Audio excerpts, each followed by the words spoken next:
Hello. Hello. হ্যাঁ এলিনা ma'am. আচ্ছা শোনো, হ্যাঁ তুমি কোথায়? আগে হ্যাঁ ম্যাম, আমি লোকেশনেই আছি। আচ্ছা, ভেতরে চলে এসো, ঠিক পেছনের আছে। দিকে। আমি ওখানেই আছি। হ্যাঁ ঠিক আছে, আমি পৌঁছে গেছি। ঠিক আছে।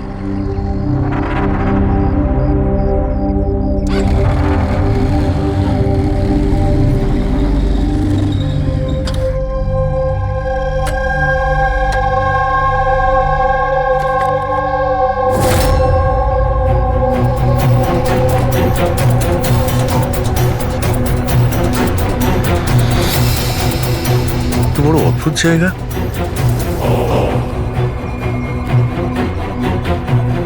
এলিনা ম্যাম, এলিনা ম্যাম, কেউ আছেন?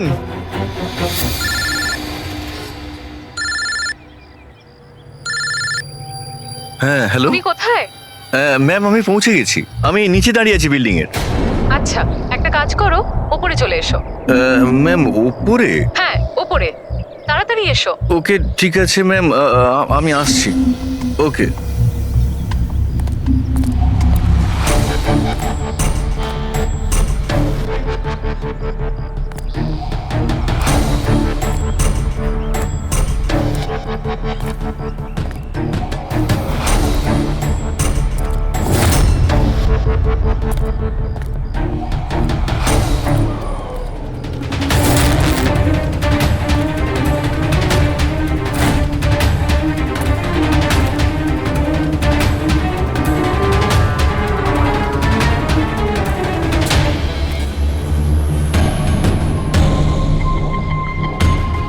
ম্যাম আমি এসে গেছি।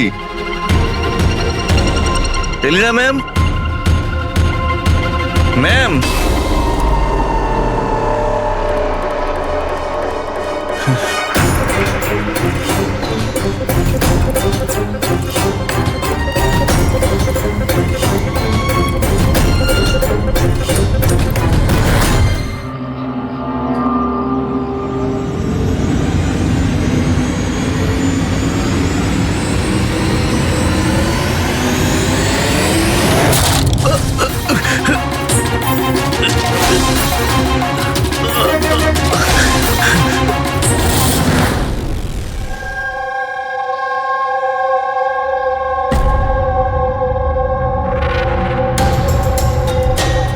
আর ইউ শিওর এটা এটা সেই কেসটা? আই এম 100% শিওর স্যার, এটা ওই কেসটাই। তবে আমরা যা ইনফরমেশন পেয়েছি সেই অনুযায়ী মনে হচ্ছে যে এই মার্ডারটা চুরির জন্য হয়েছে। এই ছেলেটা ডেলিভারি জিনিস নিয়ে যাচ্ছিল হয়তো, আর কেউ ওকে আটকে লুট করার চেষ্টা করছিল, আর তাই হয়তো ও ওকে মেরে দিয়েছে। বিনীত, তোমার এরকম কেন মনে হচ্ছে যে এর পেছনে অন্য কেউ আছে? কারণ স্যার যা হয়েছে তার আগেই আমি তার সাথে ফোনে কথা বলেছি। আর আমিও শুনেছিলাম স্যার। আমি তোমার বয়ফ্রেন্ডের জন্য অনেক আগেই অর্ডার করে দিয়েছিলাম। আচ্ছা তোমার ওই ওয়েবসাইটের কি হলো 3 ইয়ার্স অনলাইন? আমি তো অর্ডার করেছি, বুঝতে পারছি না ডেলিভারির ছেলেটা কোথায়। দেখো কল করো।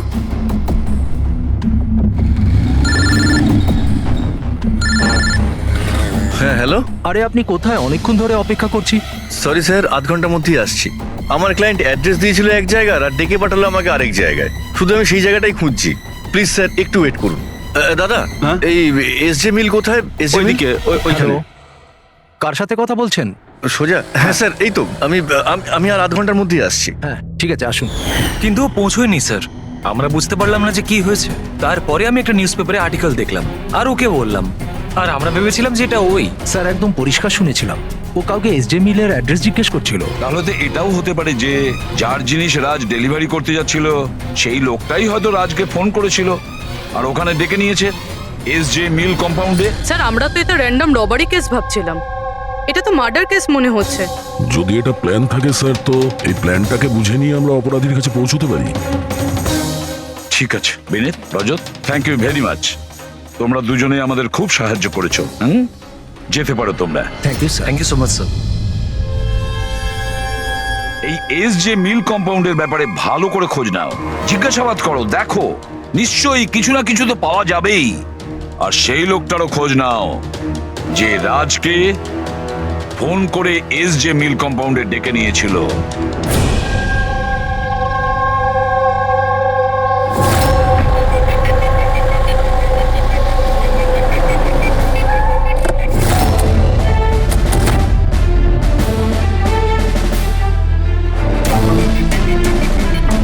অভিজিৎ,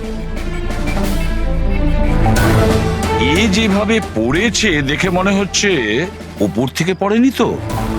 ছবিগুলো দেখাও তো। Yes sir.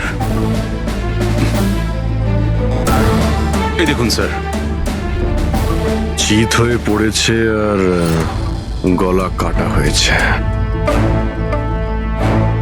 আপনি এর ব্যাপারে জানতে পারলেন কিছু? এর পরিচয় কি? হ্যাঁ স্যার, খোঁজ নিয়েছি। এর নাম হলো রাজ। করসপন্ডেন্স কোর্স নিয়ে পড়াশোনা করছিল আর এর ফ্যামিলিতে কেউ নেই। নিজের খরচা ওঠানোর জন্য ই শপ অনলাইনে এসব কাজই করে বেড়াতো। বেচারা। আচ্ছা এটা বলো, কত টাকার এর জিনিসপত্র চুরি হয়েছে? মোটামুটি 1.5 লাখ টাকার। কিন্তু স্যার, যে জিনিসগুলো চুরি হয়েছে সবগুলো ইনসিওর ছিল স্যার। ইনসিওর করা আছে? মানে কোম্পানির আর যে অর্ডার দিয়েছিল ওদের দুজনের কোনো ক্ষতি হবে না। কিন্তু স্যার, বেচারার প্রাণটা তো চলে গেল, তাও মাত্র 1.5 লাখ টাকার জন্য।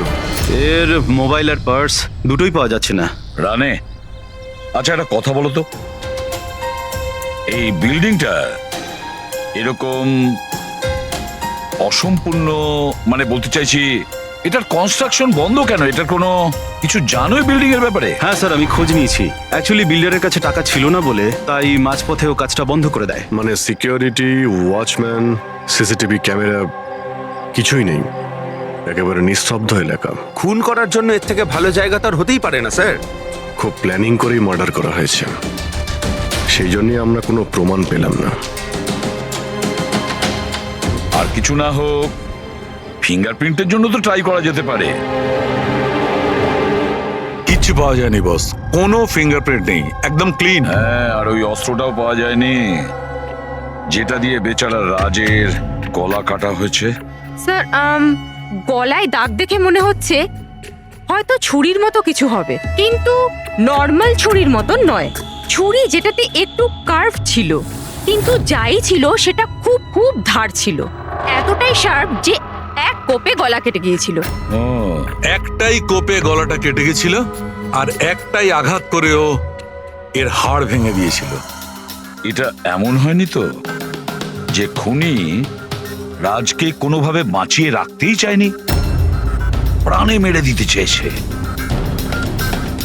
ওর চুরি করার কোনো উদ্দেশ্যই ছিল না।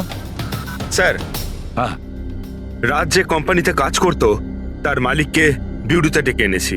স্যার, এই রাজকে আমি পার্সোনালি চিনি না, কিন্তু এমপ্লয়ি রেকর্ড দেখে এটা বলতে পারি যে ও একজন এফিশিয়েন্ট ডেলিভারি বয় ছিল। সব বসেরা, সব কাস্টমাররা, অলমোস্ট সবাই ওর সম্পর্কে পারফেক্ট ফিডব্যাক দিয়েছিলেন। এত সিনসিয়ার ডেলিভারি বয়কে কেউ কেন খুন করতে যাবে? হ্যাঁ স্যার, আমিও তো সেটাই ভাবছি। I am shocked sir. Raj সেদিনকে যেখানে যেখানে ডেলিভারি করতে গেছিল আর যা যা জিনিস চুরি হয়েছে তার একটা লিস্ট চাই। রাজের ওই দিনই কোনো একটা কাস্টমারের কল এসেছিল, যেটা ডেলিভারি হওয়ার আগে লোকেশন চেঞ্জ করার কথা বলেছিল। যত কাস্টমার আছে ওদের সবার নাম চাই আমাদের। শিওর, দেখছি।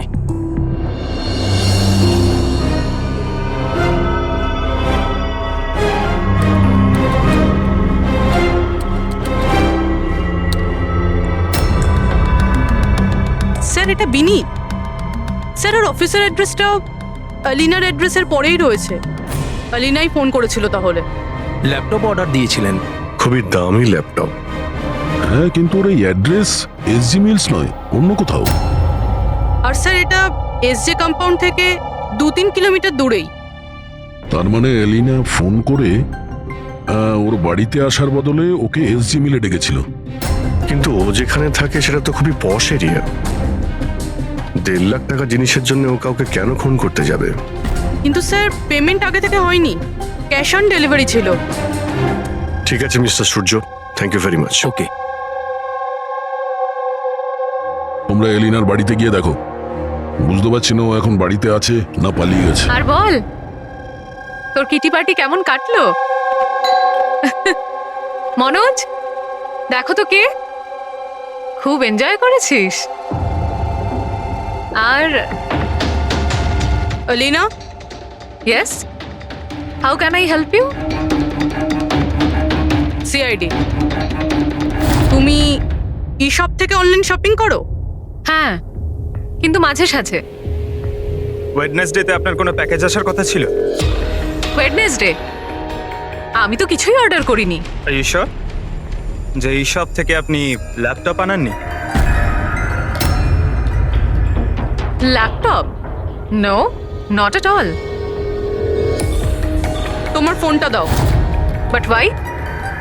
আপনারা আমাকে বলবেন ব্যাপারটা হচ্ছেটা কি? দেখুন ম্যাডাম, আমরা শুধু ইনভেস্টিগেট করতে এসেছি, আপনি শুধু কোঅপারেট করুন আমাদের সঙ্গে। ফোনটা দাও তোমার। দাও দাও।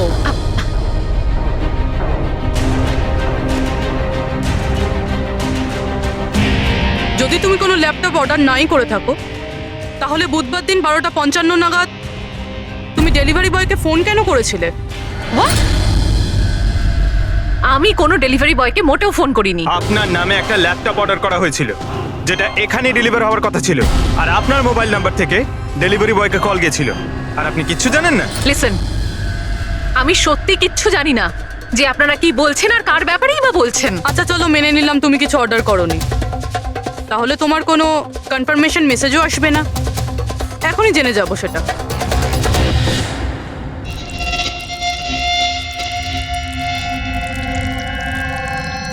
আচ্ছা, তাহলে একটা কথা বলুন, ওই দিন দুপুর 1টার সময় আপনি কোথায় ছিলেন? আমি সেলুনে গেছিলাম আমার হেয়ার ট্রিটমেন্টের জন্য।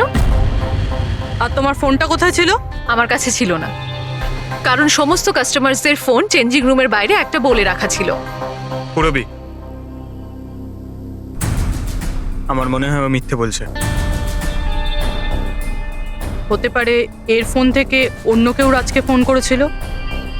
যে স্যালনের কথা বলছে ওখানে গিয়ে দেখি এবার। আপনি কোন স্যালনে গেছিলেন? The unisex salon.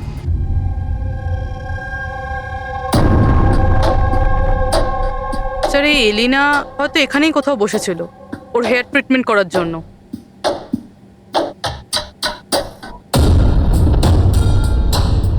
সেটাও আবার সিসিটিভি ক্যামেরার সামনে। Excuse me, can I help you? আমরা সিআইডি থেকে আসছি। আপনি এই সেলুনের মালিক? আগে হ্যাঁ। আমরা আপনাকে কিছু জিজ্ঞাসা করব।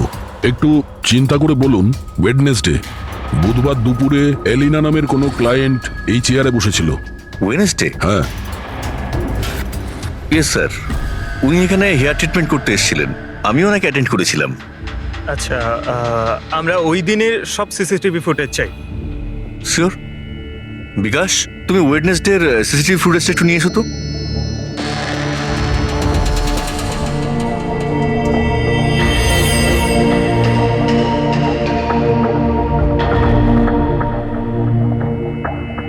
Sir,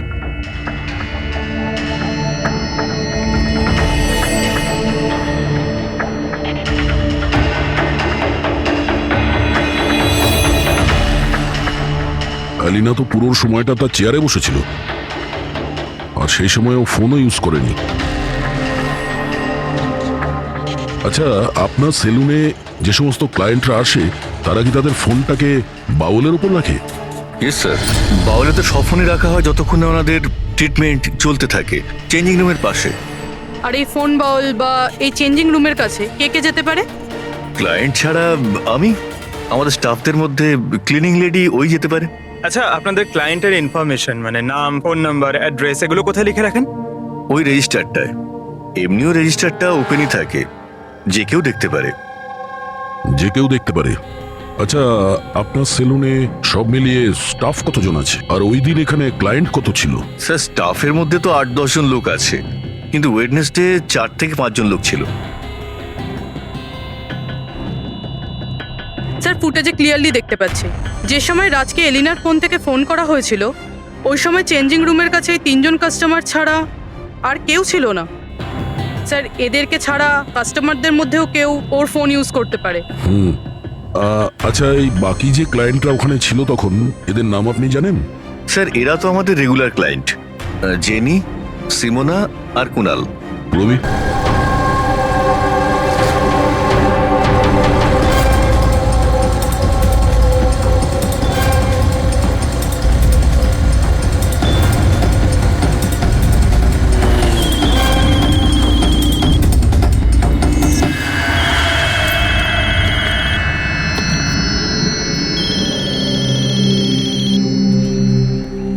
hello. হ্যাঁ, আমি অমর বলছি। আমার শপাতনের কাছ থেকে একটা অর্ডার ছিল যেটা আজ ডেলিভারি হওয়ার কথা ছিল। একটা ছোট রিকোয়েস্ট রয়েছে, এটা কি তুমি অন্য একটা অ্যাড্রেসে ডেলিভার করতে পারো? সরি স্যার, পসিবল হবে না। আজকে আমার অনেকগুলো ডেলিভারিজ আছে আর আমার পুরো শিডিউল এদিক ওদিক হয়ে যাবে। আরে না ভাই, বেশি দূরে নয়, আমার বাড়ি থেকে শুধু 5 মিনিট দূরে। স্যার পসিবল হবে না, কারণ এসজে মিলে যে ঘটনা ঘটেছে তারপরে বস আমাদেরকে স্ট্রিক্টলি বলেছেন যে অ্যাড্রেস দেওয়া আছে সেখানেই ডেলিভার করতে। আরে ভাই, এসজি মিলে যা হয়েছে তা সবার সাথে হয় নাকি? আমি তোমাকে মারতে যাবো কেন? আমি একটু অসুবিধার মধ্যে আছি, তাই তোমাকে রিকোয়েস্ট করছি ভাই, ডেলিভারি করে এক্সট্রা কিছু টাকা নিয়ে নিও। দেখো, সামনে একটা ওয়্যার হাউস রয়েছে, ওখানেই চলে এসো, আমি তোমার জন্য ওয়েট করছি। ঠিক আছে স্যার, আরো দুটো ডেলিভারি আছে, তারপরে আধ ঘন্টায় আপনার কাছে আসছি। খুব ভালো, চলে এসো। কেউ আমাদের বলবে এখানে ঠিক কি হচ্ছে? আর আমাদের এখানে ডাকা হয়েছে কেন? আরে আমরা করেছিটা কি? এখন আপনাদের কাছে কিছু জিজ্ঞাসা করব একটা মার্ডারের ব্যাপারে। মার্ডার? কোনো মার্ডারের সঙ্গে আমাদের কি সম্পর্ক? আমাদের কি জিজ্ঞাসা করতে চাইছেন? আর আমাদের এসবের মধ্যে কেন ফাঁসাচ্ছেন? ওয়েডনেসডে বুধবার দুপুরে এলিনা নামের একজন মহিলা এখানে বসেছিল, আর তারপরে দুপুরে 1টার সময় ওর ফোন থেকে কেউ কল করেছিল, আর ওই পরে মার্ডার করেছে। একটু এটা দেখো।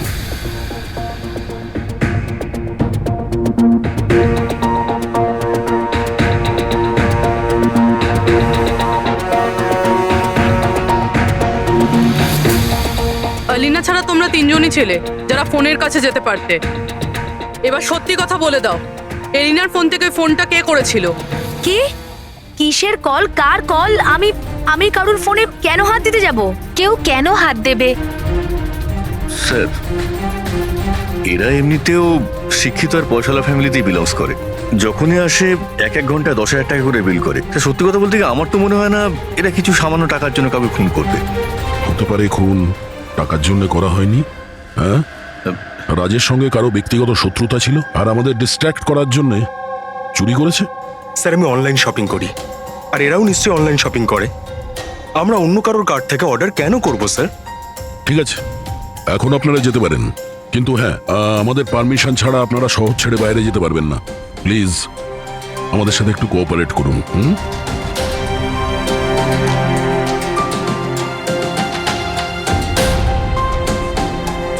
স্যার, এই তিনজনকে দেখে মনে হচ্ছে না এরা খুন করেছে বলে। যাই হোক, এদের তিনজনের উপর নজর তো রাখতে হবে।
অমর স্যার, আমি শপাতন থেকে এসেছি, ডেলিভারি বয়। স্যার,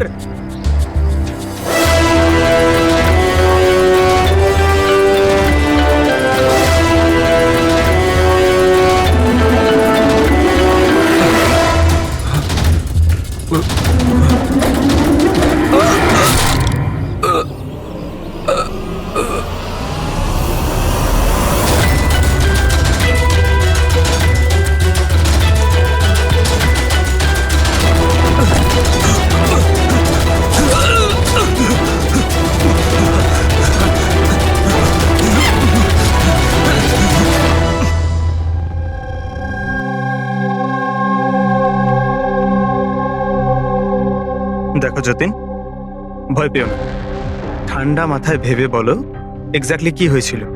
স্যার সবকিছু বলে তো দিয়েছি পুলিশকে। একবার আবার বলো, আমরা শুনতে চাইছি। হতে পারে তোমার আরো কিছু মনে পড়তে পারে। আমি ডেলিভারি করতে যাচ্ছিলাম যখন ওই ফোনটা আমার কাছে আসে। উনি আমাকে বললেন যে ডেলিভারিটা বাড়িতে নয়, ওর সামনে এগিয়ে গিয়ে একটা ওয়্যার হাউস আছে, ওখানে করতে হবে। আমি বারণ করেছিলাম কিন্তু উনি শোনেননি। ওখানে গিয়ে দেখি খুব ভয়ঙ্কর একটা জায়গা। মনে হচ্ছিল কিছু একটা গন্ডগোল আছে এখানে। স্যার আমার সাহস হয়নি ভিতরে যাওয়ার, আর আমি দরজা থেকেই ফেরত চলে আসছিলাম। আর ঠিক তখনই কেউ আমার দিকে ছুরিটা ছুড়লো আর আমি ওখান থেকে পালালাম। তুমি কি দেখেছিলে সেই লোকটাকে? না স্যার, আমি নিজের প্রাণটা বাঁচিয়ে ওখান থেকে চলে আসতে পেরেছি। আর আমি পেছন ফিরে দেখিনি স্যার। আওয়াজটা শুনেছো নিশ্চয়ই ফোনে? যদি আরেকবার শোনো তাহলে চিনতে পারবে তো? হ্যাঁ স্যার, চিনতে পারবো। এই অমরকে ডাকো। আমি কাউকে ফোন করিনি, আর আমি কোনো অর্ডারও করিনি। তাহলে ডেলিভারি বয়কে আমি কেন ফোন করতে যাব? ওই সময় তুমি কোথায় ছিলে? ওই সময় আমি জিমে ছিলাম, আর ওয়ার্কআউট করার সময় আমি কারুর ফোন ধরি না। আর আমাদের সবার ফোন ওই বাইরের ড্রয়ারে থাকে।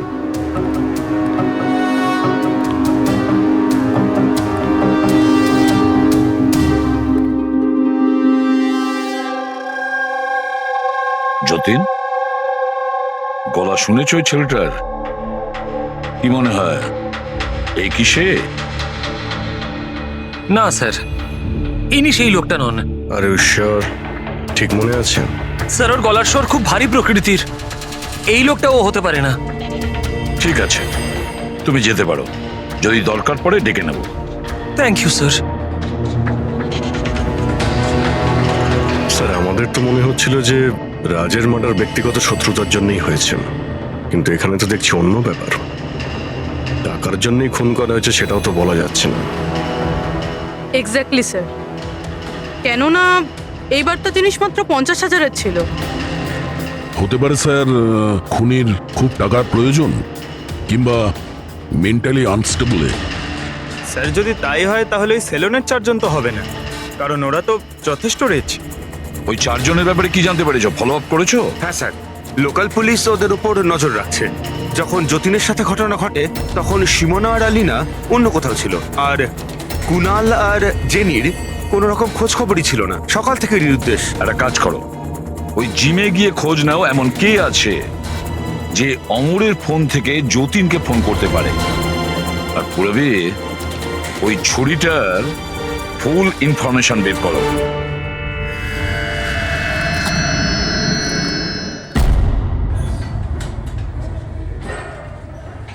এক্সকিউজ মি, এই জিমের ম্যানেজার কে?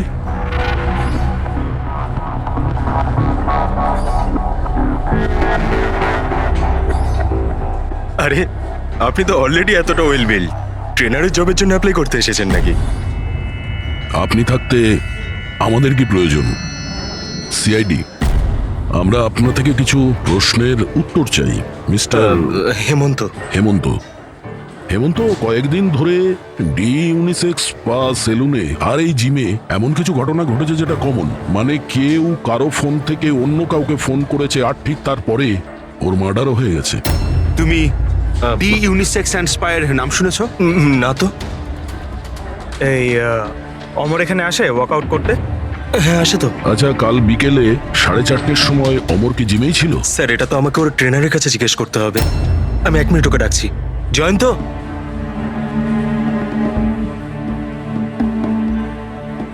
জয়ন্ত, এই অমর কাল বিকেল 4:30-র সময় জিমেই ছিল? অমর, হ্যাঁ ওইখানেই ছিল স্যার, আমি ওকে অ্যাটেন্ড করছিলাম। আর সেই সময় ওর ফোনটা ওর কাছে ছিল? ফোন না না স্যার, হেমন্ত স্যারের স্ট্রিক্ট রুল, জিমে নো মোবাইল ফোন। তাহলে তোমরা ফোনগুলো রাখো কোথায় ওই সময়? বাইরে ড্রয়ারে স্যার, সবার ওখানেই থাকে। চলো একটু দেখাবে হেমন্ত, কোথায় ওটা?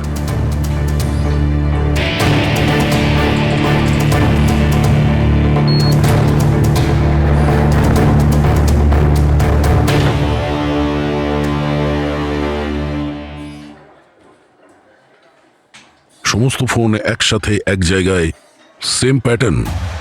কে কে যাওয়া আসা করে এই ড্রয়ারের কাছে? স্যার শুধু আমি আর আমার স্টাফেরা, আর কেউ নয়।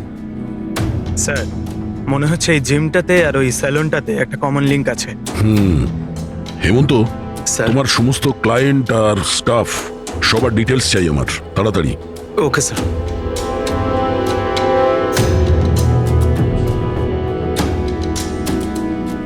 এদের মধ্যে কারো আওয়াজ ম্যাচ করলো? না স্যার। জেনি, কুনাল, হেমন্ত, জয়ন্ত, মালবিকা, খুনি এদের মধ্যেই কেউ হতে পারে, যে কেউ। সে যে জিমেও ছিল আর স্যালনেও। কিন্তু একটা কথা শিওর স্যার, জেনি বা কুনালের মধ্যে কেউ নয়। আমি এদের ক্রেডিট কার্ড, বিল আর ফোন রেকর্ড চেক করেছি। এদের জিমের সাথে কোনো যোগাযোগই নেই। আর না জিমের ট্রেনারের স্যালনের সাথে। কেউ তো হবে না এদের মধ্যে। যে এত কম টাকার জন্য খুন করতে পারে, সে খুব তাড়াতাড়ি এগুলোকে বিক্রি করারও চেষ্টা করবে, যাতে ওর বিরুদ্ধে কোনো প্রমাণ না থাকে। যোগেশ, তোমার কি মনে হয়? স্যার, এই ল্যাপটপ, ব্রেসলেট, স্টেশনারি জিনিস, এসব তো রোজকার জিনিস, এগুলো খোঁজা খুব কঠিন। আর এই লাফিং বুদ্ধ? লাফিং বুদ্ধ, অ্যান্টিক পিস, এটা খোঁজবার চেষ্টা করতে পারি। চেষ্টা করলে হবে না, খোঁজ নিতে হবে, বুঝেছো? অনেক পুরনো মনে হচ্ছে এই লাফিং বুদ্ধ। কোনো না কোনো জায়গা নিশ্চয়ই আছে যেখানে এই ধরনের স্পেশাল অ্যান্টিক পিসেস কেনা আর বিক্রি করা হয়। একটা জায়গার কথা মনে পড়েছে, আমাকে একটু সময় দিন, আমি একটু পরেই বলে দিচ্ছি। স্যার। হ্যাঁ ঠিক আছে, এখন যাও, কাজে লেগে পড়ো। হ্যাঁ পঙ্কজ, কি পেলি তুই সোশ্যাল মিডিয়ায়? স্যার, এরা খুবই বোকা। পার্সোনাল লাইফে সবকিছু লুকিয়ে রাখে আর সোশ্যাল মিডিয়ায় সবকিছু বলে দেয়। এই দেখুন, হেমন্তর পুরো biodata. Freelance masseur at the unisex salon. Sir, ওখানে তো এমন নাটক করছিল যেন ও কিছুই বুঝতে পারছে না। ধরে নিয়ে এসো ওই হেমন্তকে।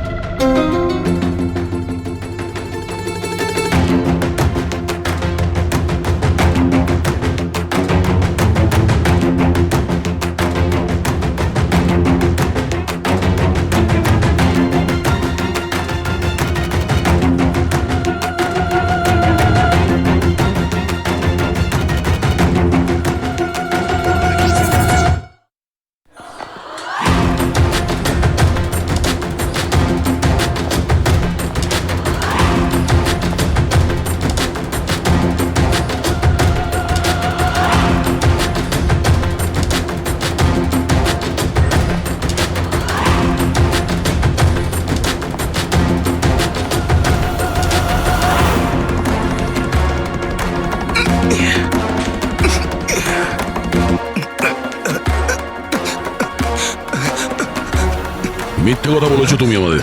তুমি ওই ওখানে ডি ইউনিসেক্স সেলুনে কাজ করতে, আর তুমি ফোন করেছিলে ওখানে ওই এলিনার ফোন থেকে আর এখানে অমরের ফোন থেকে। স্যার, স্যার আমি কারোর ফোনে হাতও দিইনি স্যার। হ্যাঁ, আমি আপনাকে মিথ্যে কথা বলেছিলাম যাতে আপনি আমাকে সন্দেহ না করেন। স্যার, আমি ভয় পেয়ে গেছিলাম স্যার। তুমি এখনো মিথ্যে কথা বলছো, এখনো মিথ্যে কথা বলছো তুমি। রাজের উপর ফিজিক্যাল অ্যাসাল্ট হয়েছিল, সেটাও জোরে ফোর্সের সাথে। তুমি তো ভীষণ স্ট্রং না? হ্যাঁ স্যার, আমি কাউকে খুন করিনি স্যার। স্যার, আসলে ব্যাপারটা হচ্ছে ডি সেলুনে জব তো আমি 6 মাস আগে ছেড়ে দিয়েছিলাম স্যার। তারপর আমি ওদের কারোর সাথে টাচে নেই স্যার। আমি সত্যি কথা বলছি স্যার। এক সেকেন্ড স্যার, এলিনা ওখানে যাওয়া শুরু করেছিল 2 মাস আগে। ও যদি বলে যে 6 মাস ধরে ডি সেলুনে যায়নি, তাহলে এলিনার ফোন পাওয়াটা ওর পক্ষে অসম্ভব।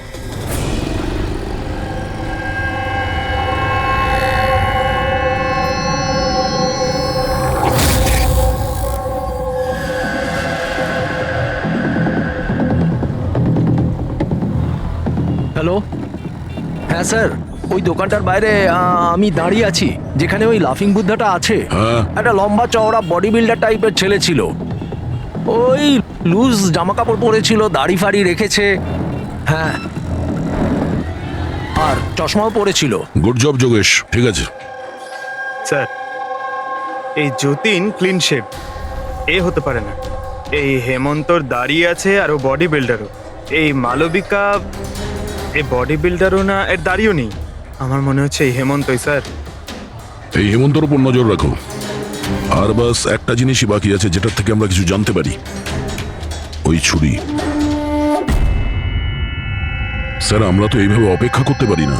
বুঝতে পারছি না যে ওখানে খুনি কিভাবে প্ল্যান করছে। এই যোগেশ আমাদের জন্য যে ছবিটা এঁকেছিল সেটাও কোনো কাজে লাগলো না। এখন ওই খুনিকে ধরতে গেলে আমাদেরও ওর মতো করেই ভাবতে হবে। স্যার একটা কাজ করা যাক, জিম আর সেলুনে যতগুলো কাস্টমার আছে তাদের সবার লিস্ট বানিয়ে ফেলি। কেন স্যার? দেখো, খুনি ওর প্ল্যান সাকসেস করার জন্যই 2 জায়গার কাস্টমারদের টার্গেট করছে। যদি ওর মতো করে ভাবা যায় তাহলে আবার ওই কাস্টমারদের নামেই কিছু অর্ডার করবে। আর যদি আমরা এই নামের লিস্টগুলো অনলাইন শপিং এর যতগুলো ওয়েবসাইট আছে তাদের সবাইকে দিয়ে দিই, তাহলে যখনই কারোর নামে অর্ডার আসবে আমরা জানতে পারবো। কিন্তু স্যার, যদি খুনি আবার কোনো চুরি করার প্ল্যান নাই করে থাকে তাহলে? করবে, ও আবারও প্ল্যান করবে। 1,50,000-এর জন্য যে একজন সাধারণ মানুষকে যে খুনও করতে পারে, সে লোভে পড়েছে এই সব জিনিসপত্রে, তাই সে দ্বিতীয়বার ভুল করবেই করবে। আর এবার আমরা তৈরি থাকবো ওর জন্য।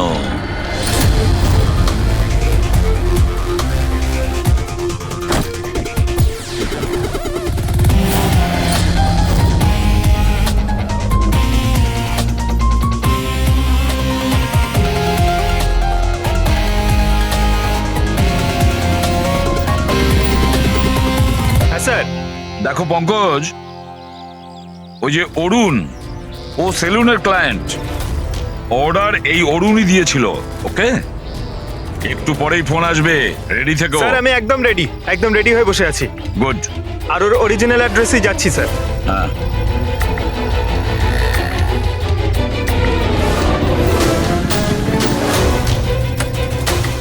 হ্যালো স্যার, আমি ওর বাড়ির বাইরে দাঁড়িয়ে রয়েছি, কি করব? কি করবে মানেটা কি? বাড়ির ভেতর ঢুকে যাও, ডেলিভারি করো। Okay sir. 1 মিনিট হোল্ড করুন তো। মিস্টার অরুণ, আপনার জন্য প্যাকেজ আছে। কি আছে এতে? সেটা তো আপনিই জানেন স্যার, আপনি অর্ডার দিয়েছিলেন। না না, আমি তো অর্ডার করিনি। আপনি অর্ডার দেননি? না। এটা আর ইউ শিওর? হ্যাঁ আমি শিওর। ঠিক আছে স্যার, আমি এটা রিটার্ন নিয়ে যাচ্ছি। ওকে। পঙ্কজ, এই অরুণ তোমাকে অর্ডার দেয়নি তো? কোনো ব্যাপার না, তুমি চলে এসো। হ্যাঁ, আমরা বোধহয় কোনো ভুল করছি। বললাম তো পুরবি, এর ওপরে কোনো আঙ্গুলের ছাপ পাওয়া যায়নি। তুমি ডবল চেক করেছো? আরে আমি ট্রিপল চেক করেছি, এই নাইফে একটাও ফিঙ্গারপ্রিন্ট নেই। কিন্তু একটা কথা ঠিক পুরবি, একটা কথা ঠিক যে রাজের খুন এই ছুরি দিয়ে হয়েছে, কারণ এই ছুরির ওপর আমরা রাজের রক্তের ট্রেসেস পেয়েছি। রাইট? রাইট। আরো একটা ব্যাপার, এই নাইফটা একটু স্পেশাল, আলাদা। এটাতে যে ডিজাইনগুলো করা আছে না, ভালো করে দেখো। এইটার মধ্যে কিছু সিম্বল মতন রয়েছে। স্যার, এটার কোনো মানে আছে নাকি এমনি? আই হোপ পুরবি এর কিছু একটা মানে আছে, যাতে আমরাও বুঝতে পারি সিম্বলটার মানে কি। স্যার, এই সিম্বলের ভাষা কে বুঝতে পারে? ওয়েল, আমি এমন একজন লোককে জানি যে হয়তো এর মানেটা বুঝতে পারবে।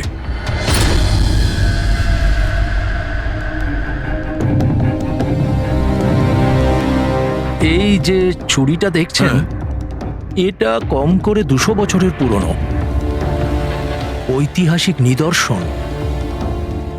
এটা আপনারা পেলেন কি করে? আমরাও এটাই জানতে চাই স্যার, যেটা এলো কোথা থেকে। দেখে তো এটা রাজস্থানের কোনো বিশেষ রাজঘরানার মনে হচ্ছে। এটা কি করে বুঝলেন আপনি? এই যে সিম্বলটা দেখতে পাচ্ছেন, এটা এইটা সেন্টারে। হ্যাঁ।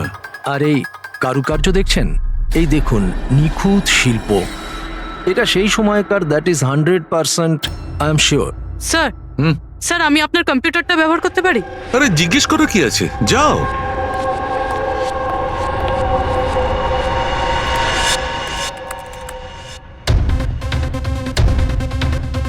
স্যার,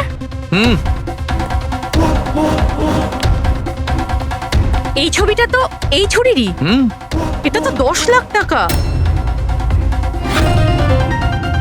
10 লাখ টাকা ছুরি কে কেনে? এটা ছুরি নয়, it's a piece of history. আর দেখুন, এটার একটা স্পেশাল কভারও নিশ্চয়ই থাকবে।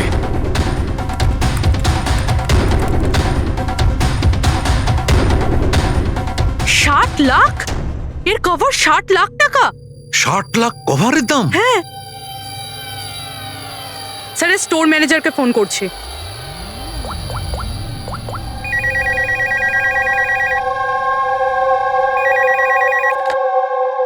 হ্যালো, হ্যালো, আমি পূর্বী বলছি সিআইডি থেকে। আমি আপনাদের ওয়েবসাইটে একটা অ্যান্টিক ছুরি দেখতে পেয়েছি। এর আইটেম নাম্বার হলো 7117। আপনি বলতে পারবেন কে কিনেছে? ইয়া শো ম্যাম, ওয়েট। আচ্ছা, ওই ছুরিটা তো গত সপ্তাহেই আমাদের এখান থেকে কেউ নিয়েছেন। আর হ্যাঁ, আজকেই তো সেটার কভারের জন্য 4 লাখ টাকা অ্যাডভান্সও করা হয়েছে। ডেলিভারি কবে আছে? আজই। ইনফ্যাক্ট আমাদের যে ডেলিভারি বয় আছে হয়তো পৌঁছে যাবে এক্ষুনি। আচ্ছা, যে এই কভারটা কিনেছে তার নাম আর অ্যাড্রেসটা চাই। আর যে ছেলেটা ডেলিভারি দেবে তার নাম, ফোন নাম্বার, অ্যাড্রেস তাড়াতাড়ি। ওকে স্যার, এসএসপি স্যারকে ফোন করতে হবে। আর যেই ডেলিভারি এজেন্ট রয়েছে। আরে এটা আবার কি জায়গা? আমি আবার ভুল জায়গায় চলে এলাম না তো? হ্যাঁ, এটাই তো সেটা মনে হচ্ছে। অ্যাড্রেসটাও তো একটা ফোন করে দেখি। Hello sir. হ্যাঁ স্যার, আপনি যে অ্যাড্রেসটা দিয়েছিলেন সেখানে পৌঁছে গেছি। হ্যাঁ স্যার, আপনি কোথায় আছেন? হ্যাঁ স্যার, কিন্তু স্যার এখানে তো কেউ নেই, একদম ফাঁকা জায়গা এটা। টিপ ঠিক আছে স্যার, আমি না হয় ভিতরেই যাচ্ছি।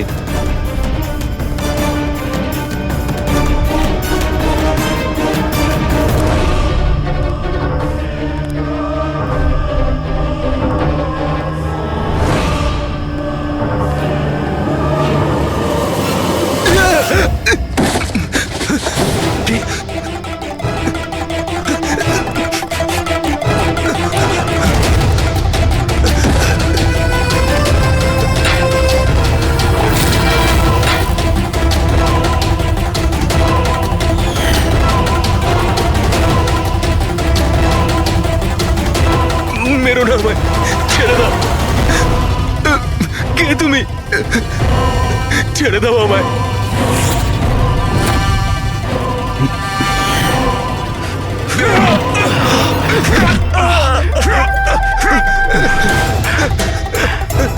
কি করছো কি তোমরা?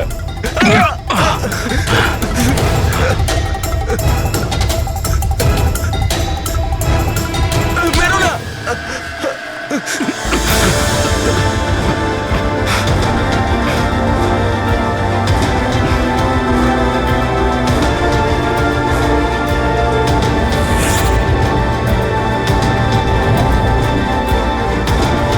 তাহলে এই পুরো খেলাটাই এই ছুরির কভারের জন্য হচ্ছিল?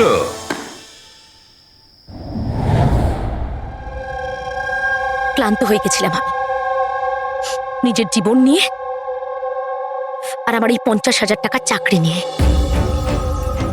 সমস্ত বড় লোকেদের দেখে রাগে মাথা গরম হতো আমার। রোজই তারা নতুন নতুন জিনিসপত্র কিনত, যেগুলোর ওদের কোনো প্রয়োজনই ছিল না। ওরা দামি দামি জিনিস কিনতো আর সেগুলোকে ইউজও করতো না। আর আমার একটা 100 টাকার জিনিস কেনার আগেও 10 বার ভাবতে হতো আমাকে। আমি খুব চেষ্টা করেছি, কিন্তু নিজেকে কন্ট্রোল করতে পারিনি। কি করতাম? লাইফস্টাইলটাই এরকম ছিল আমার। ডিভোর্স হয়ে গেছিল, হাত থেকে বাড়িটা বেরিয়ে যাচ্ছিল, পাওনাদাররা টাকার জন্য পড়েছিল। এত টেনশনে একমাত্র শপিং করেই আমি একটু রিল্যাক্স হতে পারতাম, কিন্তু কিন্তু টাকাই তো ছিল না আমার কাছে। তাই তুমি তাদেরকে লুট করা শুরু করে দিয়েছিলে যারা অনলাইন শপিং করে, তাই তো? শুধু তাই নয়, এর মধ্যে তুমি কুনালকে, নিজের বয়ফ্রেন্ডকেও জড়িয়ে নিয়েছিলে। কুনাল এতদিন পর্যন্ত নিজের খরচের জন্য ওর বাবা মার উপরেই ডিপেন্ড করতো, সেই জন্য আমি ওর কাছ থেকে টাকা চাইতে পারতাম না। তাই আমি ওকেও নিজের পার্টনার করে নিই, যাতে ও আমাকে ছেড়ে না চলে যেতে পারে। কিন্তু ওই ছুরিটা তোমাকে ফাঁসিয়ে দিল। ওই ছুরিটা তুমি কিনে তো ফেলেছো, কিন্তু ওর কভারটা কিনতে পারোনি, যেটা 60 লাখ টাকা ছিল। আর সেই টাকা জোগাড় করতে তুমি একের পর এক ডেলিভারি বয়দের খুন করতে শুরু করে দিলে।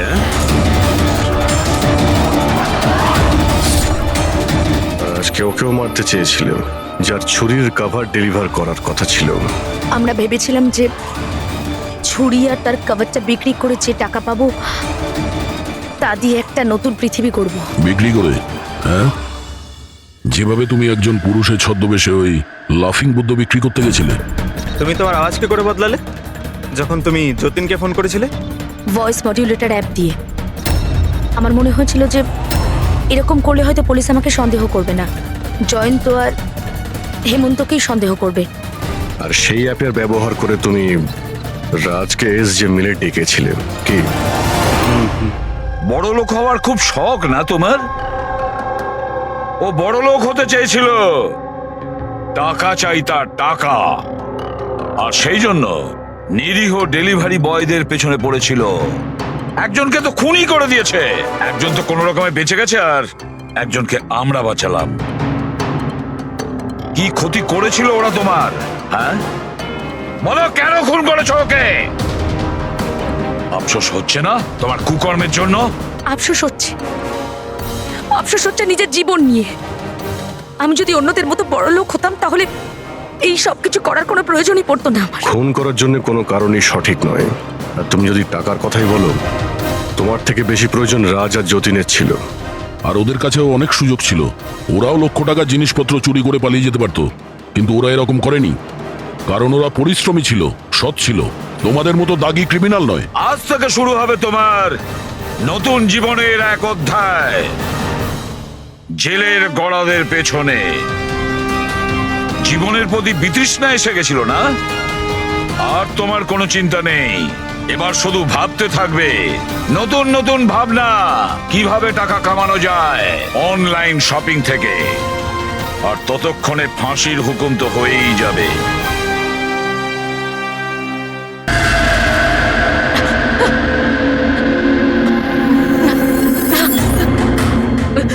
না না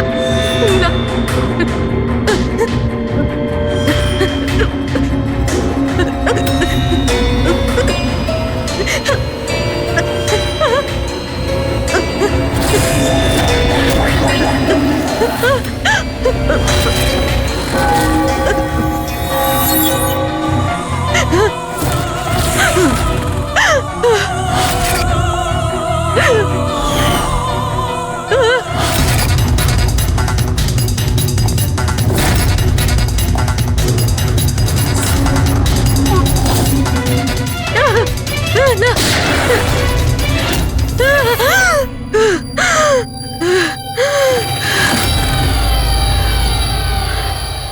আমার ওই এক স্বপ্ন।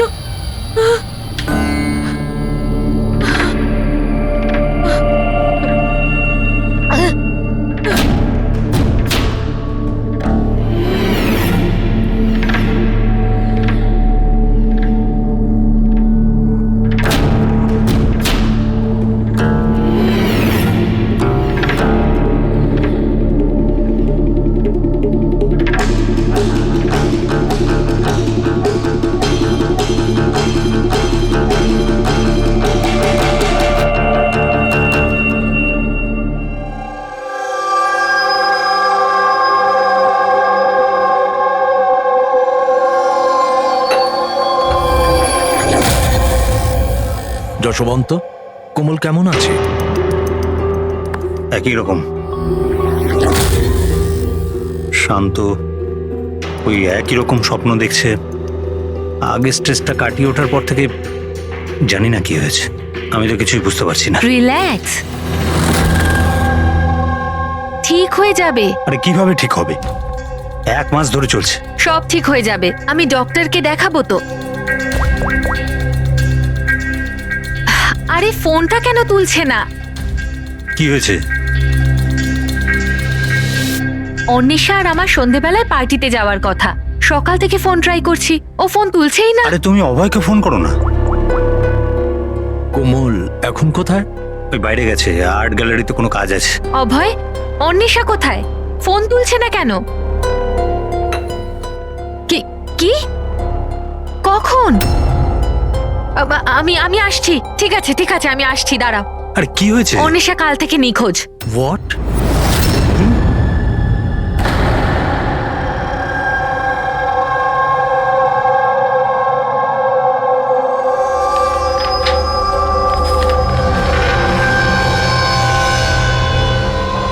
এগুলো তো সব স্কেচ।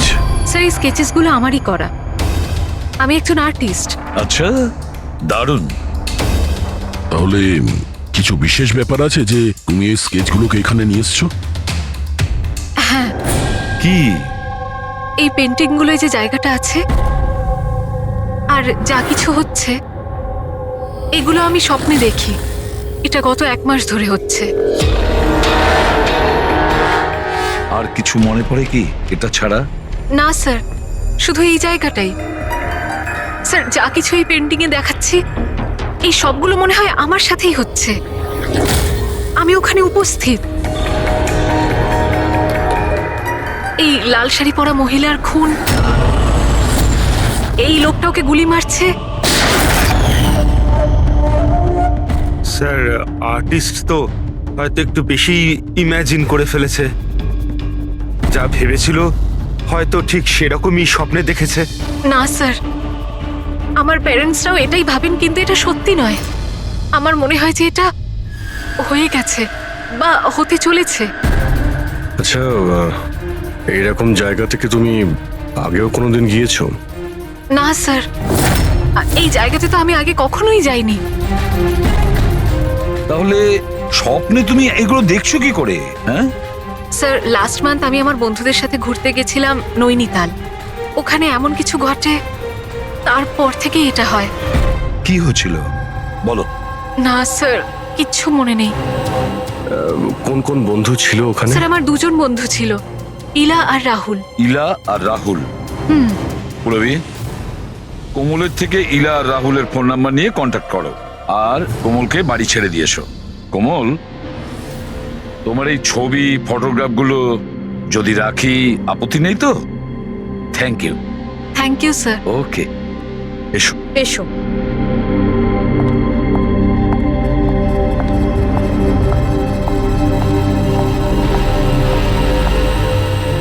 স্যার এই কোমল যেটা বলছিল এরকম হতে পারে নাকি? কেন হতে পারে না পঙ্কজ? নিশ্চয়ই হতে পারে।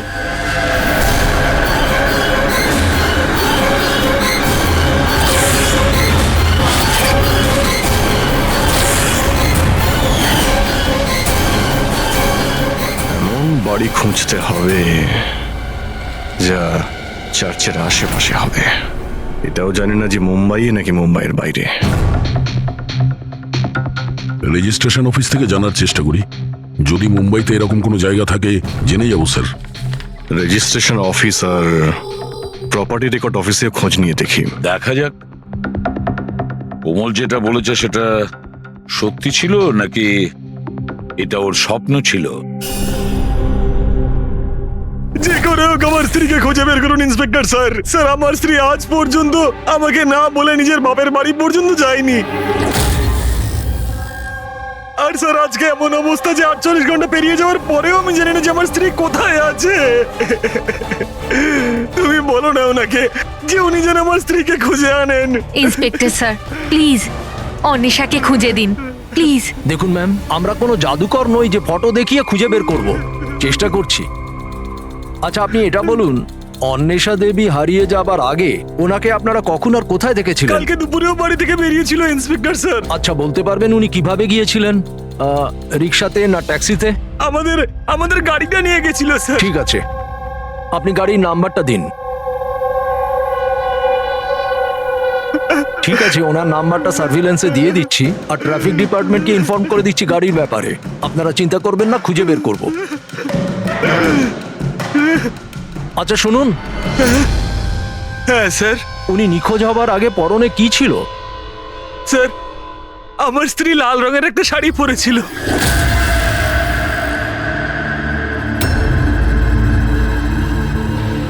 হ্যাঁ স্যার, ও আমাদেরও ওরকমই একটা স্বপ্নের কথা বলেছিল। একজন মহিলার কথা, লাল শাড়ি পরা, একটা গান ছিল। কিন্তু স্যার ওখানে তো এরকম কিছুই ছিল না। যেখানে আমরা গেছিলাম সেখানে তো এরকম কিছুই দেখতে পাইনি আমরা। আর এমনিতেও ও তো আমাদের সাথে পুরোটা সময় ছিল। আচ্ছা, এইরকম স্বপ্ন ওর কবে থেকে আসা শুরু হয়? মানে ট্রিপে যাওয়ার আগে নাকি তারপরে? স্যার ট্রিপে যাওয়ার 2 দিন পর থেকে। কি হয়েছিল 2 দিন পরে? স্যার ওখানে কয়েকজন শিকারী ছিল, ওনারা হঠাৎ করে আমাদের সামনে এসে আমাদের গান পয়েন্টে রাখেন। আর স্যার আমরা তো খুব ভয় পেয়ে গেছিলাম। আর জানেন কোমল বন্দুক দেখে এতটাই ভয় পেয়ে গেছিল যে ও কিছুক্ষণের জন্য পুরো ফ্রিজ হয়ে গেছিল আর তারপর অজ্ঞান হয়ে নিচে পড়ে গেল। ওই শিকারীরা তোমাদের বিরক্ত করেছিল, মানে মারপিট করেছিল বা হুমকি দিয়েছিল?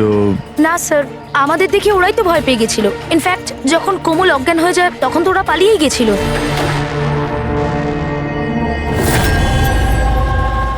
স্যার চার্চের আশেপাশে তো এরকম কোনো বাড়ি নেই। হ্যালো, চেষ্টা করলে কাজ হবে না, বুঝেছিস? রেজাল্ট চাই। Thank you. স্যার বলছিল মার্কেট এরিয়াতে হয়তো এরকম বাড়ি পাওয়া যাবে।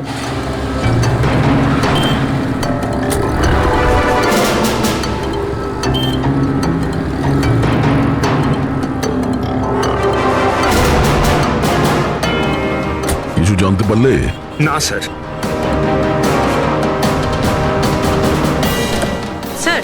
হ্যাঁ পূরবী? স্যার ঠিক সেরকমই বাড়ির খোঁজ পেয়েছি যেরকম আমরা খুঁজছিলাম। কোথায় এটা? জানি না এইসব কিছু কি হয়েছে নাকি হতে চলেছে।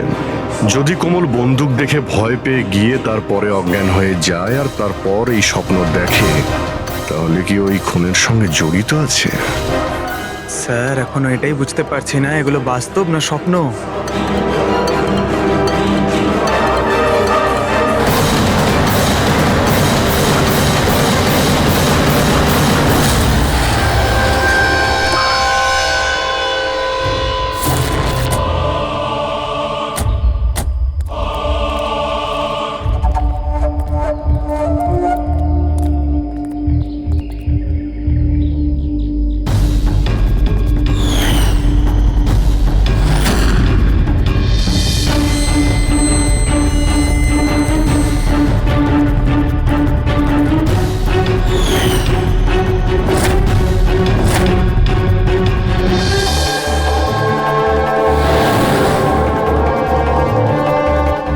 বিশ্বাসই করতে পারছি না, ঠিক এরকম জায়গায় ওই পেন্টিং এ ছিল।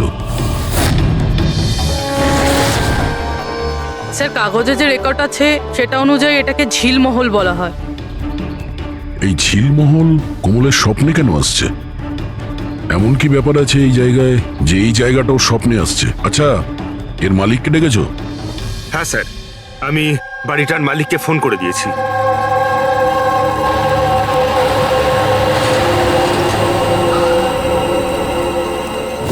পুলিশ এখানে? এরা এখানে কি করছে?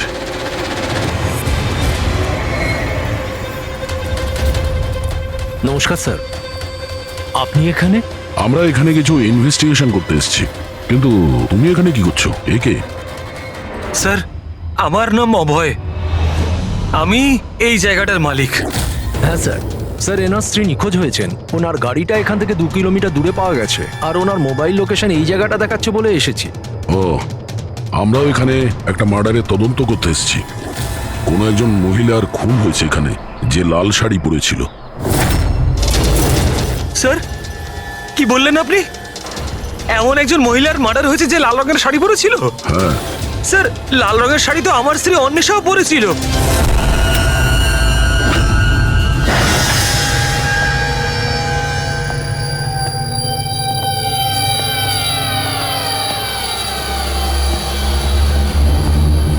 বাড়ির তল্লাশি নাও তাড়াতাড়ি।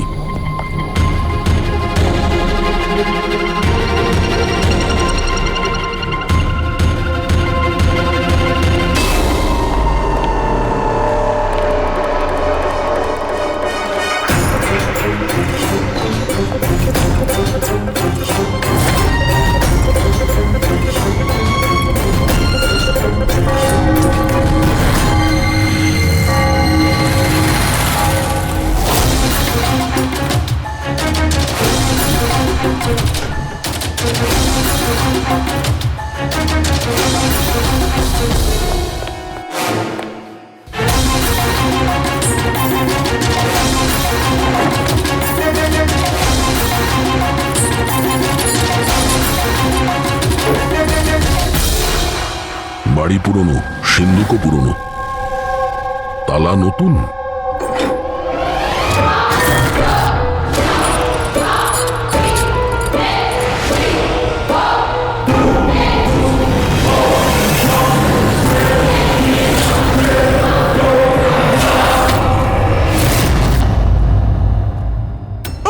করছেন কি? এইটা কি হয়ে গেল অন্বেষা? কে মারলো তোমাকে এইভাবে? ফ্রেডি, কোমল আর ওর মা বাবাকে ডাকো, আর ডক্টর সালুকেও। মনে হচ্ছে কোমল একে খুন হতে দেখেছিল নিজের স্বপ্নে।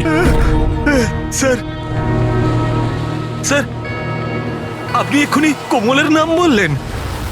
ওই মালা আর যশবন্তের মেয়ে কোমল? হ্যাঁ। কি ও তাহলে আমার অন্বেষার খুন হতে দেখেছে? তুমি এদের সবাইকে চেনো? হ্যাঁ স্যার, খুব ভালোভাবেই। একে অপরকে চেনে?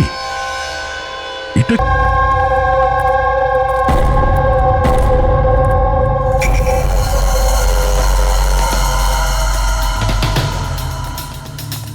কি হয়েছে স্যার? 1 মিনিট, তুমি যাও, আমি আসছি। হ্যাঁ।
হ্যালো,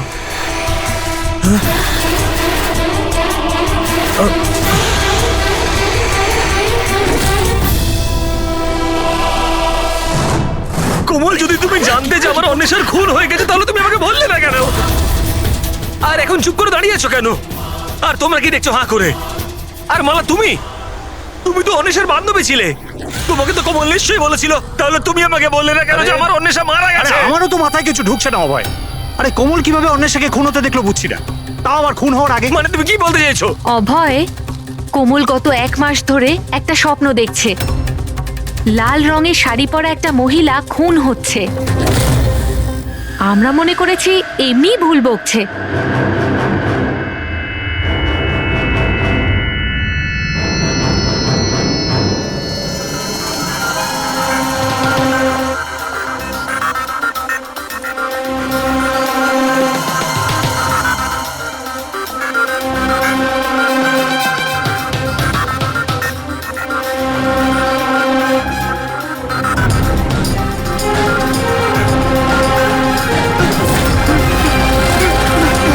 স্যার, ইনি সেই মহিলা নন।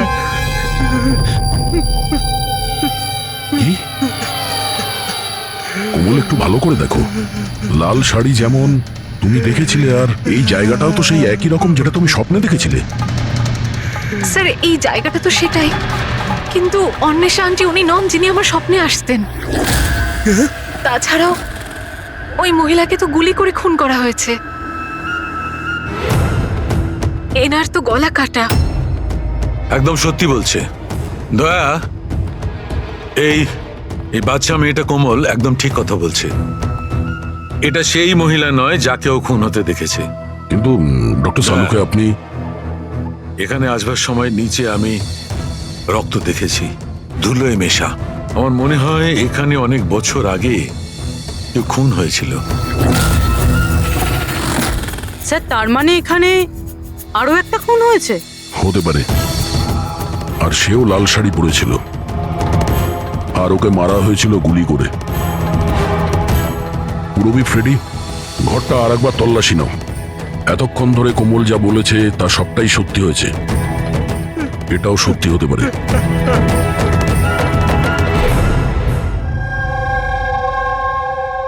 স্যার, এই মেয়েটা সবকিছু জানে স্যার, আমি জোর গলায় বলতে পারি, কিন্তু ও কিছুই বললো না আমাদেরকে। 1 মাস আগে নাকি ও স্বপ্ন দেখেছে যে কোনো মহিলার মার্ডার হয়ে যাচ্ছে। ও বাহানা বানাচ্ছে স্যার, অ্যাক্টিং করছে ও। স্যার, আপনি জিজ্ঞেস করুন ওকে যে কে মেরেছে আমার অন্বেষাকে। অভয় কোমল যে মেয়েটাকে স্বপ্নে মরতে দেখেছে সেটা অন্বেষা নয়। না স্যার, আমি বিশ্বাস করি না ওর এই কথায়। আমার তো মনে হচ্ছে যে ওই মেরেছে আমার স্ত্রীকে। কেন মারবে কোমল অন্বেষাকে? কেন মারবে? কি পাবে ওকে মেরে?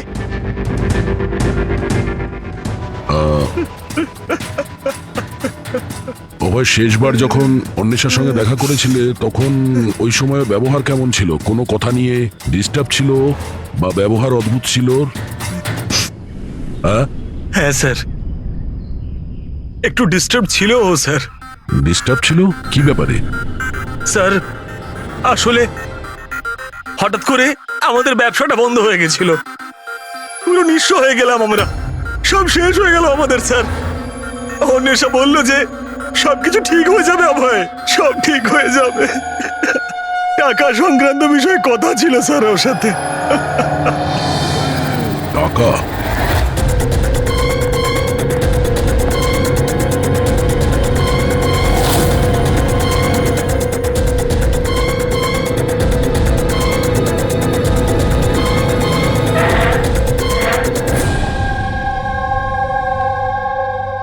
পঙ্কজ, এই মুহূর্তে তুমি অন্বেষার কল ডিটেলস বার করো। জানো কে কে কল করতো ওকে, আর কি ধরনের লোকেদের সঙ্গে ও বেশি কথা বলতো ফোনে, ঠিক আছে? আরও ক্রেডিট কার্ড আর ডেবিট কার্ডের ডিটেলসও বার করো। এই অন্বেষার খুন কোনো পুরনো অপরাধের সঙ্গে যুক্ত। স্যার ভিতরে কিছু নেই। যদি আরো একটা খুন হতো তাহলে কিছু না কিছু তো পাওয়াই যেত, কিন্তু কিছুই নেই। এমনও তো হতে পারে যে খুন করে লাশটাকে কোথাও ফেলে দিয়েছে কিংবা পুড়িয়ে দিয়েছে। এক মিনিট, সিমেন্ট হতে পারে লাশটাকে কোথাও পুঁতে দেওয়া হয়েছিল, কারণ কোমলের ওই স্কেচে সিমেন্টের সলিউশন ছিল। তাহলে কোথাও একটা কাজ করো, এই বাড়িতে দেখো এমন কোন জায়গা আছে যেখানে খুব শীঘ্রই সিমেন্টের কাজ হচ্ছে। যাও তাড়াতাড়ি।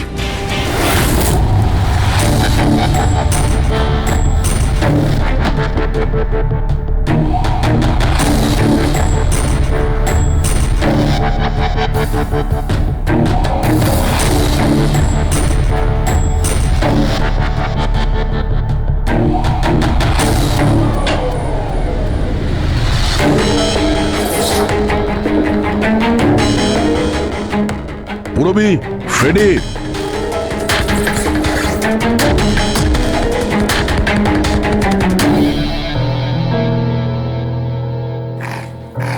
হ্যাঁ স্যার। এই দেওয়ালটা অন্য দেওয়ালের থেকে আলাদা। এখানে এই প্লাস্টারগুলো ফেটে গেছে, আর এই দেওয়ালটা একদম পরিষ্কার। এই দেওয়ালে কিছু গন্ডগোল আছে, এই দেওয়ালটা ভাঙতে হবে।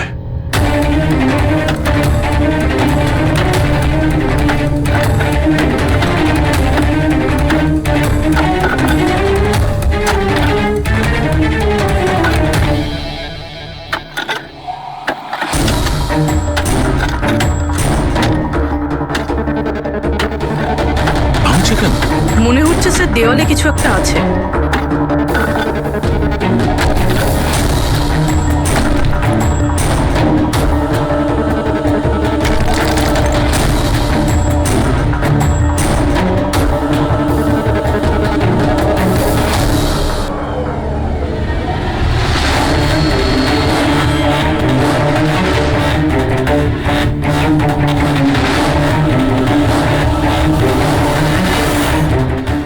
তাই দেখো, এখানে একটা কঙ্কাল পড়ে আছে। কঙ্কাল?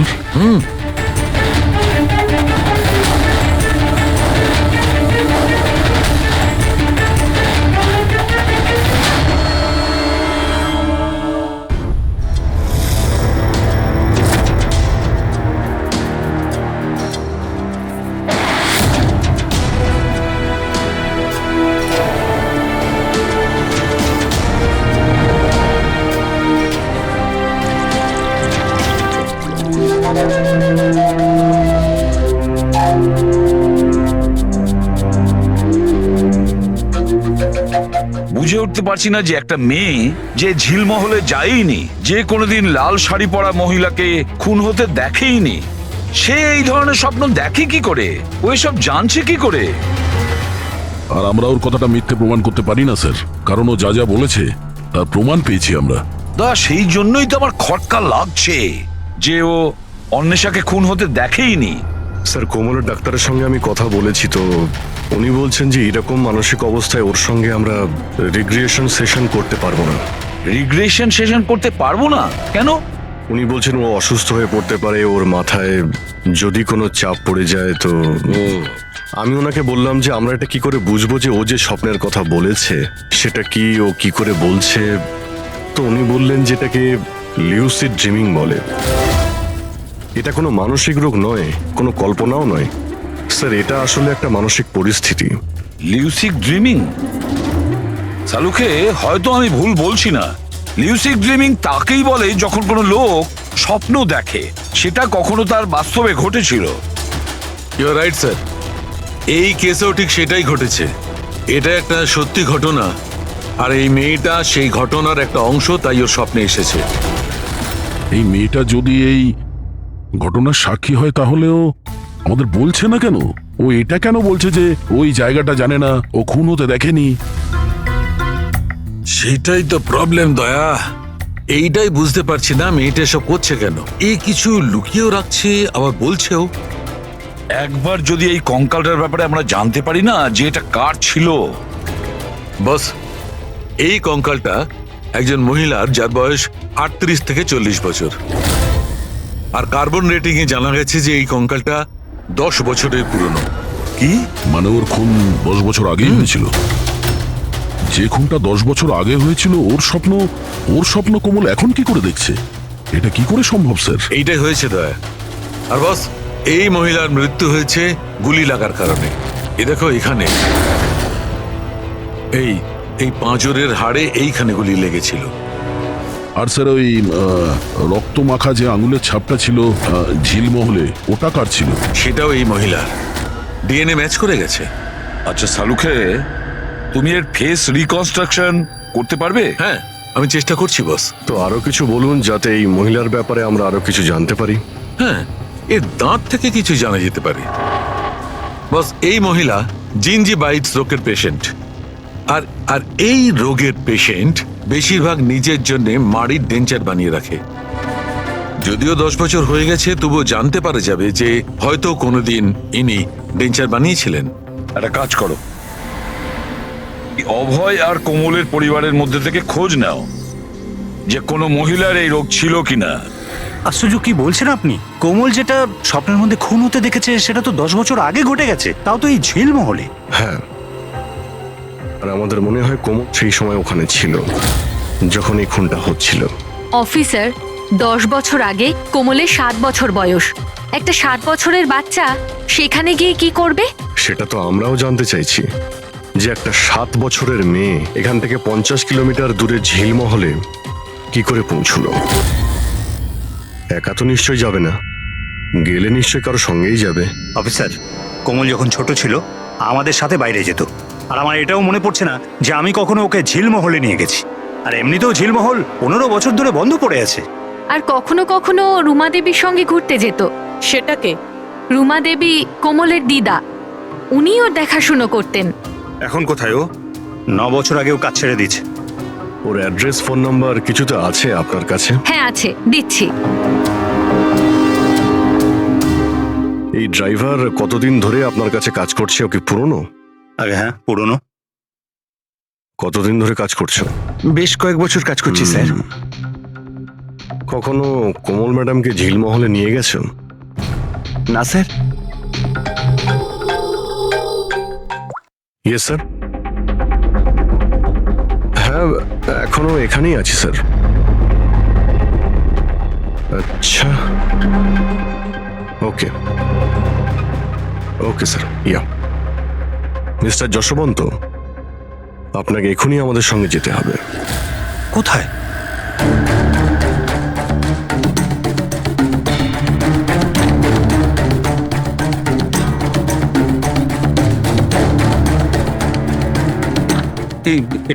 এটা হতে পারে না, এসব মিথ্যে, সব মিথ্যে। আপনারা সব মিথ্যে বলছেন আমায়। মিথ্যে কথা বলছো তুমি। সব জানার পরেও তুমি আমাদের বোকা বানাতে চাইছিলে। আমি কেন করবো আপনাদের মিসগাইড? কেন বলনি? যে মহিলাকে কোমল খুন হতে দেখেছিল তাকে তুমি চিনতে? আসলে স্যার আমি ঠিক জানতাম না যে কোমল যে মহিলাকে খুন হতে দেখেছিল সে তার মা হয়, কল্পনা।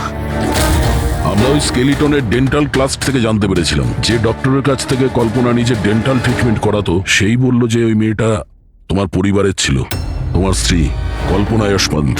আপনাকে হাত জোর করে বলছি স্যার, প্লিজ কোমলকে বলবেন না যে ও ওর মাকে খুন হতে দেখেছিল। প্লিজ বলবেন না স্যার, প্লিজ, এটা রিকোয়েস্ট আমার। ঠিক আছে, তাহলে সত্যিটা কি বলে ফেলো। তোমার স্ত্রীকে কে খুন করেছে আর কেন? আর এই কথাটা তুমি আমাদের কাছে কেন লুকুলে? আমার এটা জানা নেই স্যার, ব্যাস শুধু এটাই জানি যে কল্পনা অনেক বছর আগে আমায় ডিভোর্স দিয়েও আমার ছেড়ে চলে গেছে। কেন? ওর সাথে কারো প্রেম হয়ে গেছিল, ব্যাস 3 বছরের কোমলকে আমার কাছে ছেড়ে চলে গেল, আর তখন থেকে কোমলকে মালাই মানুষ করছে। কোমল কি জানে যে মালা ওর সৎ মা? না, সেটা জানে না ও। এই কল্পনা যশবন্তকে ডিভোর্স দিয়ে কোথাও চলে গিয়েছিল, তো তাহলে ও ঝিলমহলে এসে মরে গেল কি করে? আর ওর খুনের সময় কোমল কি করে দেখলো? অনেক কিছু জানি আমি, কিন্তু কেউ আমার কথা বিশ্বাস করলে তবে না। যখন আমি ওদের বলতে চেষ্টা করলাম, ওরা আমাকে চাকরি থেকে তাড়িয়ে দিল। চাকরি থেকে বের করে দিয়েছে? কেন? কেন বের করেছিল?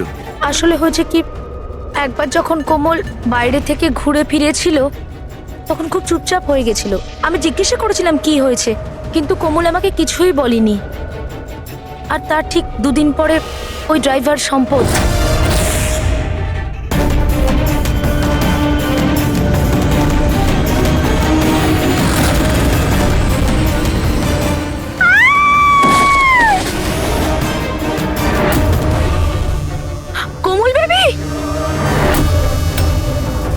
সম্পদ পড়ে যাওয়ার জন্য ওর মাথায় আঘাত লাগে আর ও স্মৃতিশক্তি হারিয়ে ফেলে। এই কথাটা আমি সাহেবকে আর ম্যাডামকে বলেছিলাম, কিন্তু ওনারা আমাকেই চুপ করিয়ে দিলেন আর তারপর চাকরি থেকে তাড়িয়ে দিলেন। সেদিন কোমল ঘুরতে বাইরে গিয়েছিল, ফিরে আসার পর থেকে চুপচাপ। আর তারপর কেউ ওকে সিঁড়ি থেকে ধাক্কা দেয়, ও স্মৃতিশক্তি হারায়। আর কয়েক বছর বাদে হঠাৎ করে কেউ একজন এসে কোমলের দিকে বন্দুক তাক করে। কোমল অজ্ঞান হয়ে যায়। জ্ঞান আসার পরে ওর ওই মার্ডারের স্বপ্ন আসা শুরু হয়ে যায়। ইন্টারেস্টিং। আচ্ছা, কোমল ফিরে আসার পর যে চুপচাপ ছিল, ও কার সাথে ফিরেছিল? বিকাশ বাবুর সাথে। যেখানে কল্পনার খুন হয়েছিল 10 বছর পরে ঠিক সেরকম ওই একই কাপড় পরা অন্বেষার ওখানে খুন হয়ে গেল। এটা কোনো কোইন্সিডেন্স হতে পারে না বস। হতে পারে 10 বছর আগে হওয়া খুনের সাক্ষীও, আর খুনি ওকে কোনো বাহানা করে ওখানে ডাকে আর ওকে খুন করে দেয়। আর এই অন্বেষা খুনিকে ব্ল্যাকমেল করার চেষ্টা করেছিল, তো ওকে রাস্তা থেকে সরিয়ে দিল। তাহলে তো কোমলকেও কেউ মেরে ফেলতে পারে। খুনি হয়তো ভাবছে ও স্মৃতিশক্তি যদি আবার ফিরে আসে, ওকে নিশ্চয়ই মারার চেষ্টা করবে।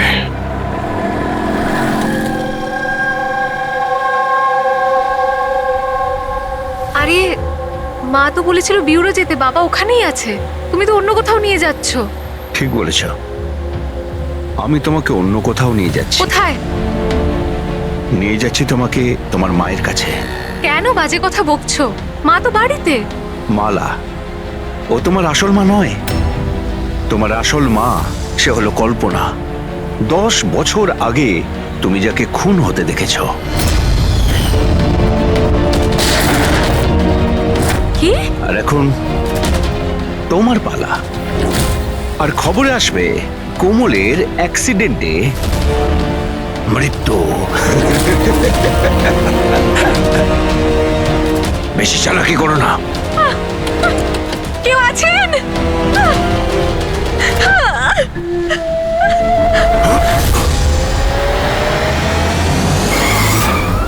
কোমল, সিআইডি। এই চল বাইরে, চল বাইরে। কোমলকে বাড়িতে পৌঁছে দিয়ে তুই এইসব কার কথা করছিস? হ্যাঁ বল। হ্যাঁ, বিকাশ স্যার।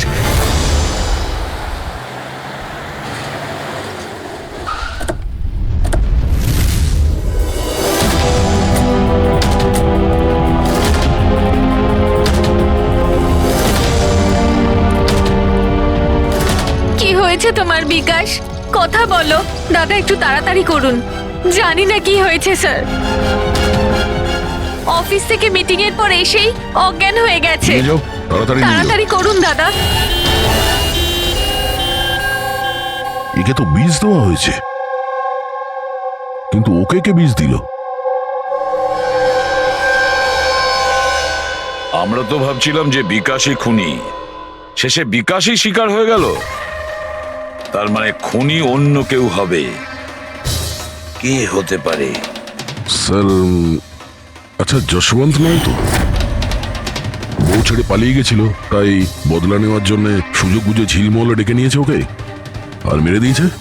মালাও হতে পারে। ওরা হয়তো ভয় হচ্ছিল যে কল্পনা যদি ফিরে আসে, সেই জন্য রাস্তা থেকে সরানোর জন্য ওকে খুন করে দিয়েছে। আর অন্বেষা? অন্বেষাকে কেন মারা হলো? স্যার, অভয় আর যশবন্ত একসাথে বিজনেস করছিল। হতে পারে অন্বেষা কিছু জেনে গেছিল যেটাও জানা উচিত ছিল না, তাই মুখ বন্ধ করে দিয়েছে ওর সারা জীবনের জন্য। এই সব প্রশ্নের উত্তর পাওয়ার জন্য একটাই উপায় আছে। একটা উপায় আছে। কি কি স্যার?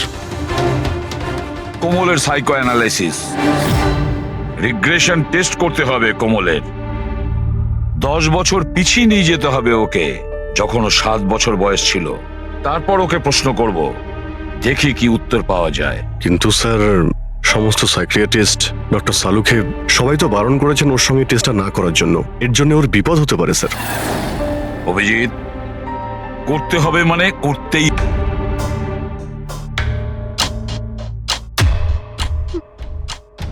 মা, মায়ের হাতে বন্দুক।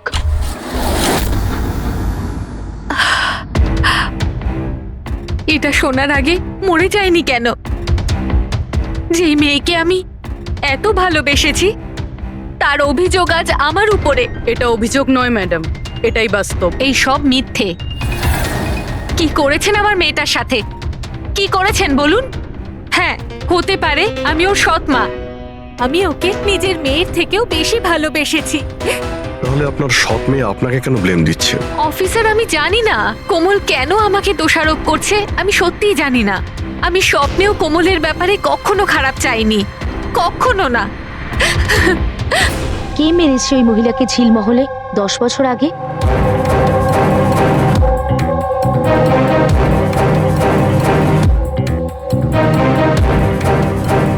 অভয়ঙ্কা।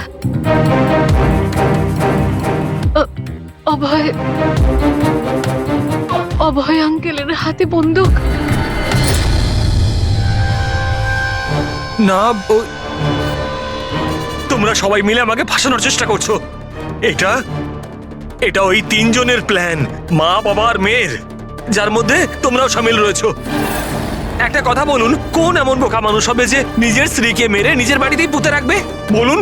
আর আমি ওই কল্পনাকে কেন মারতে যাব? আর আমি তো ওকে ইনফ্যাক্ট চিনতামও না। কোমল 10 বছর আগে ঝিলমহলে তুমি কাকে দেখেছিলে? কে মেরেছে ওই মহিলাকে? বাবা,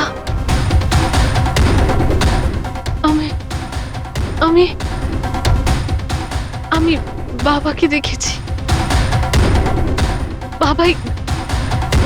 বাবা একটা বন্দুক হাতে। আরে মিথ্যে কথা বলছো। ওখানে কিভাবে দেখতে পারে ও আমাকে?